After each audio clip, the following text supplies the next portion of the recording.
I pressed two buttons at the same time by mistake, got greeted by the photo mode. I was also interested in photography, but it's a really expensive hobby. Idea of a phone camera on a video game, but it worked for me. With Battlefield 3, he had a free camera in Battlefield 3. It was groundbreaking. Virtual photography is going towards a mainstream pathway. And now there are thousands of us just taking pictures in video games. When I get to a specific location, I see the shot and I try to get the best angle as to the idea I have in mind. My first one was a shot I took in Assassin's Creed Odyssey. It's a bird's eye view of the eagle, the sea and the beach. My name is Megan. I live in Belgium. My brother convinced me to ask for a Nintendo DS for Christmas. We upgraded to a gaming PC, and that's when I started virtual photography.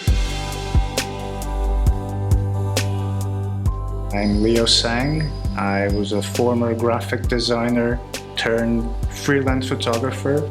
I'm born and raised in São Paulo, Brazil. I've always been very curious about photography since I was a kid. Do a lot of street photography. You need to schedule a time to shoot at the street. You need to close the street down. You need equipment. You get tired. And sometimes that takes away from your creative process. But in the video game environment, you don't need a permit to photograph in that place. One of the special perks of virtual photography is accessibility, is being able to people who don't have resources to buy all the camera gear. They can practice and train their ideas on the virtual setting. I went to a fine art school in Belgium. I was also interested in photography, but it's a really expensive hobby. When I realized that the lenses cost more than the camera bodies was when I figured I wouldn't be able to make that a full-time hobby or even job, except for when I started virtual photography, where I could mix gaming and photography. Because in Belgium you don't necessarily have a lot of mountains like in Iceland, for example, and in a game like Death Stranding I can capture the same kind of landscapes from my room, which is amazing. I started in 2011 with GTA 4. This idea was very niche or very small at the time, so we just had the game. Nico had his, old phone that had a camera in it. It was a very basic idea of a phone camera on a video game, but it worked for me. With Battlefield 3, an artist from Finland, he created this custom tool. He had a free camera in Battlefield 3. It was groundbreaking. And that kicked off the hacking custom tools part. Nowadays, most games have photo modes. So the turning point was when I pressed two buttons at the same time by mistake and got greeted by the photo mode. When I got into it, I was like, oh, that's really interesting. You can change the point of view, you can change the depth of field, you can zoom in, you can do a lot of things. And I started taking pictures, and like anyone, I wanted to post them on social media. I met a lot of individuals that were doing the same hobby, let's say. I've also created the VRP, a personal experimental project that came out between this transition between graphic design and photography.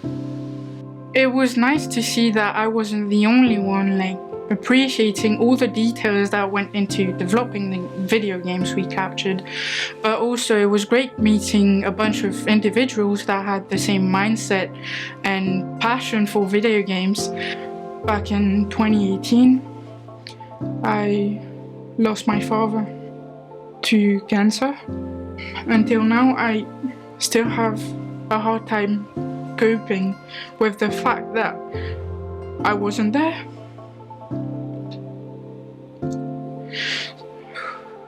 When those things happen, you tend to think about everything you're going to miss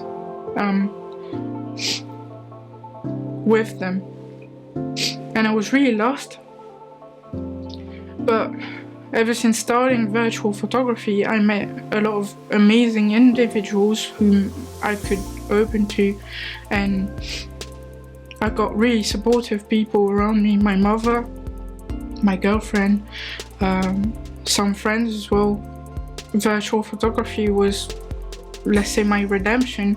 So at first I think I met about 100 people doing this back in 2018, and now there are thousands of us just taking pictures in video games.